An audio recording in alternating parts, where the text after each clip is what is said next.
तो चलिए आज के इस दिलचस्प सफर की शुरुआत करते हैं। इस विश्लेषण में हम कुछ बेहद प्राचीन ग्रंथों और उनके विशाल ज्ञान को खंगालने वाले हैं। हम ब्रह्मांड की उस जटिल संरचना से लेकर आधुनिक पुरातात्विक खोजों तक सब कुछ समझेंगे।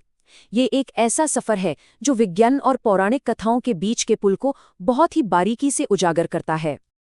आज के इस सफर के कुछ अहम पड़ाव होंगे।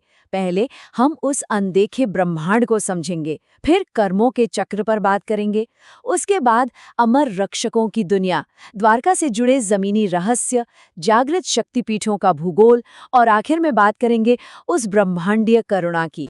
तो चलिए सबसे पहले पड़ाव से शुरू करते हैं, हमारा अदृश्य ब्रह्मांड। क्या कभी ऐसा ख्याल आया है कि अस्तित्व सिर्फ वहां तक सीमित नहीं है जहां तक हमारी नजर जाती है? प्राचीन ग्रंथों के मुताबिक पूरा ब्रह्मांड कुल 14 लोकों में बटा हुआ है। सबसे ऊपर है 6 ऊंचे लोक, जिन्हें ऊर्ध्वलोक कहा जाता है, जहां सत्यलोक और स्वर्गलोक जैसी दिव्य सत्ताएं हैं। वहीं नीचे की तरफ 7 अधोलोक हैं, जैसे पाताल, जहां नागों और असुर राजाओं का राज चलता है। और जरा सोचिए, इन सब के बिल्कुल बीचों बीच क्या है? हमारा अपना भूलोक यानी पृथ्वी। इसे सीधे तौर पर कर्मभूमि कहा गया है। मतलब यहीं के कर्म तय करते हैं कि आगे का रास्ता ऊपर की तरफ जाएगा या नीचे की तरफ। और जब बात कर्मों की हो ही रही है, तो हमारा दूसरा भाग इसी कर्म के चक्र पर केंद्रित है। गरुड़ पुराण में जो लिखा है वो सच में रोंगटे खड़े कर देने वाला है। ये ग्रंथ बिल्कुल निष्पक्ष होकर हमारे बुरे कर्मों के गंभीर और बहुत ही सटीक परिणामों का पूरा नक्शा खींच देता है। जैसे अगर कोई धोखा देता है या भरोसा तोड़ता है तो उसे तामिस्र नाम के नरक में घने अंधेरे के बीच भारी जंजीरों से बांध दिया जाता है। माता पिता या गुरु का अपमान करने वालों को कुंभी पाक में खौलते तेल में डाल दिया जाता है। अगर कोई निर्दोषों को सताता है तो रौरव नरक में खूंखार जीव उसका शिकार करते हैं। और झूठी गवाही देने वालों को काल सूत्र में दहकते कोयलों के बिस्तरों पर चलना पड़ता है। मतलब हर एक बुरे काम का एक बहुत ही स्पष्ट और सख्त परिणाम है, कारण और प्रभाव का एक अटल सार्वभौमिक नियम। खैर, आम आत्माओं को तो उनके कर्मों के हिसाब से ये सब भुगतना पड़ता है। लेकिन अब आते हैं तीसरे भाग पर, जो उन अमर रक्षकों के बारे में है जिनका भाग्य कुछ और ही है। इन प्राचीन कहानियों में सिर्फ सजा या न्याय की बात नहीं है, बल्कि कुछ ऐसे प्राणियों का भी जिक्र है जो मृत्यु के पार जा चुके हैं, जिन्हें अमरता मिली है। इन्हें चिरंजीवी कहा जाता है और ये कुल 7 हैं: परशुराम, अश्वत्थामा, कृपाचार्य, वेदव्यास, राजा बलि, विभीषण और हनुमान। ग्रंथों में ऐसा माना जाता है कि चाहे वो किसी गहरे वरदान का नतीजा हो या फिर किसी भयंकर श्राप का, ये सातों इस युग के अंत तक इसी धरती पर भटकने या रहने के लिए बाध्य हैं। अब यहाँ सबसे दिलचस्प बात यह है कि अमरता का मतलब हमेशा एक जैसा नहीं होता। जरा इन 2 कहानियों की तुलना करते हैं। अश्वत्थामा की दर्दनाक अमरता और हनुमान जी की अमरता। अश्वत्थामा ने एक अजन्मे बच्चे पर परम अस्त्र चला दिया था, जिसकी वजह से भगवान श्री कृष्ण ने उन्हें युगों युगों तक न भरने वाले घावों के साथ भटकने का श्राप दिया था। ये एक तरह की कैद है। वहीं दूसरी तरफ हनुमान जी को माता सीता ने उनकी अटूट भक्ति से प्रसन्न होकर अमरता का वरदान दिया, ताकि वे धरती पर ही रुकें और भविष्य में आने वाले भक्तों की रक्षा कर सकें। एक ही अमरता, लेकिन कितना अलग अलग रूप है ना। इन सब बातों को सुनकर जहन में एक बहुत ही लाजमी सा सवाल उठता है, क्या इन प्राचीन पौराणिक कथाओं का कोई वास्तविक सबूत आज भी हमारी इस भौतिक दुनिया में मौजूद है? आइए अपने चौथे भाग में इसी बात की पड़ताल करते हैं और धरती पर मौजूद इन रहस्यों और दिव्य अवशेषों को करीब से देखते हैं। चलिए समुद्र की उन गहराइयों की ओर चले जहां कुछ अनसुलझे रहस्य दबे हैं, खासकर द्वारका का रहस्य। ग्रंथों में एक पूरे के पूरे स्वर्णिम महानगर के डूबने की बड़ी ही सटीक और दुखद घटनाएं बताई गई हैं। कहानी कुछ यूं है कि महाभारत युद्ध के बाद गांधारी ने यदुवंश को श्राप दिया। फिर कुछ ऋषियों ने क्रोधित होकर सांब को श्राप दिया, जिससे एक अशुभ लोहे का मूसल पैदा हुआ। इसके बाद आपस में ही भयंकर युद्ध छिड़ गया और अंततः श्रीकृष्ण ने अपना शरीर त्याग दिया। ग्रंथों के मुताबिक अभिमान और श्रापों की इसी श्रृंखला के ठीक बाद उफनते हुए समुद्र ने इस दिव्य शहर को हमेशा के लिए निगल लिया। अब अगर हम पौराणिक कथाओं से बाहर निकलकर आधुनिक विज्ञान की बात करें तो अरब सागर की लहरों के नीचे सचमुच बहुत कुछ ढूंढा गया है। 1930 के दशक में पहली बार कुछ गोताखोरों और पायलटों ने वहां कुछ अजीब आकृतियां देखीं। 1960 के दशक से एएसआई ने खुदाई शुरू की, लेकिन असली हलचल तब मची जब 1980 के दशक में डॉक्टर एस.ए. राव ने ऐतिहासिक समुद्री खोजें की। फिर 2001 में उच्च तकनीक वाले सोनार मैपिंग का इस्तेमाल हुआ और 2007 तक नेवी और एएसआई ने पंचकुई बीच के पास बाकायदा दीवारों के ढांचे खोज निकाले।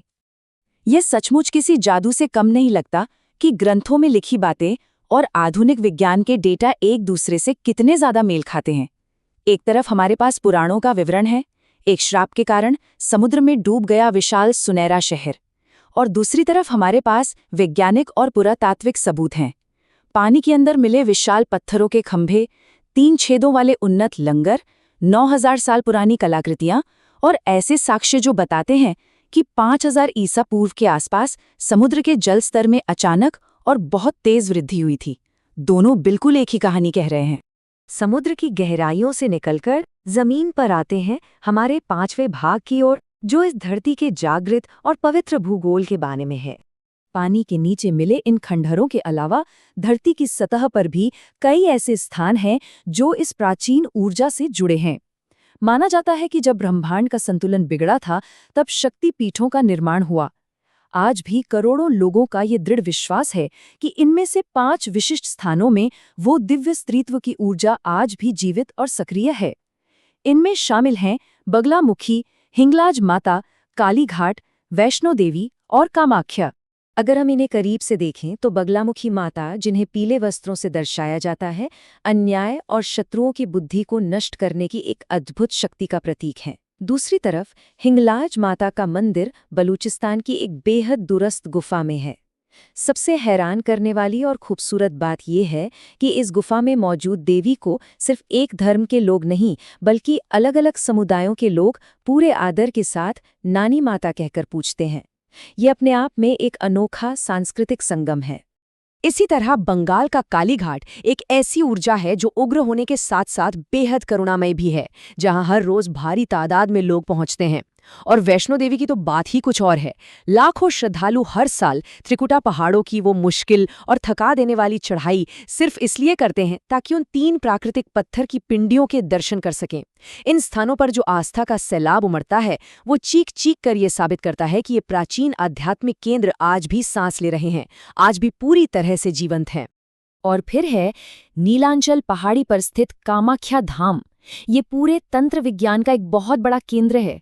लेकिन इसकी सबसे खास बात क्या है? यहाँ गर्भगृह में कोई मूर्ति नहीं है, बल्कि एक प्राकृतिक भूमिगत झरना है। ये सीधे तौर पर ब्रह्मांड की उस रचनात्मक ऊर्जा और जीवन देने वाली शक्ति के प्रति एक बहुत गहरा सम्मान है। कितनी अद्भुत बात है कि इतने जटिल तांत्रिक दर्शन को धरती से निकलने वाली पानी की एक साधारण सी जलधारा के साथ जोड़ दिया गया है। अब इस सफर के बिल्कुल आखिरी लेकिन सबसे सुकून देने वाले पड़ाव पर आते हैं। भाग 6, ब्रह्मांडीय करुणा। अभी तक हमने उबलते हुए नरक, भयंकर श्राप और उग्र देवियों जैसी बहुत भारी भरकम बातों पर चर्चा की है।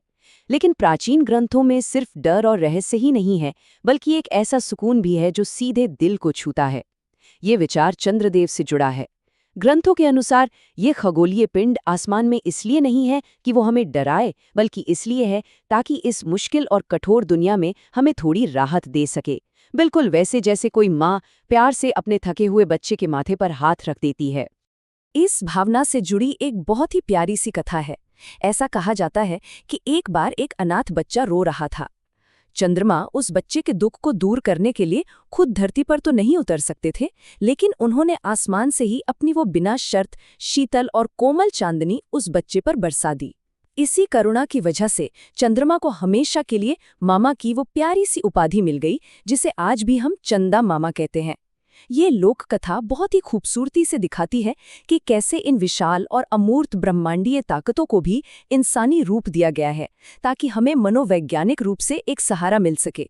तो समुद्र की गहराई में मिले उन विशाल पत्थरों से लेकर अंतरिक्ष की मैपिंग तक, और नरक की खौफनाक कल्पनाओं से लेकर चंदा मामा की उस शीतल चांदनी तक, ये सब देखने के बाद एक सवाल तो लाजमी है, आखिर प्राचीन पौराणिक कथाओं, हमारे गहरे आध्यात्मिक विश्वासों और ठोस ऐतिहासिक वास्तविकता के बीच की वो लकीर कहाँ शुरू होती है और कहाँ खत्म? हम आज भी नहीं जानते कि इन अनकहे ग्रंथों के पन्नों में और हमारे अथाह महासागरों की गहराई में ऐसे कितने और रहस्य छिपे हैं जो बस एक बार फिर से खोजे जाने का इंतजार कर रहे हैं। इस दिलचस्प विश्लेषण में शामिल होने के लिए बहुत बहुत धन्यवाद।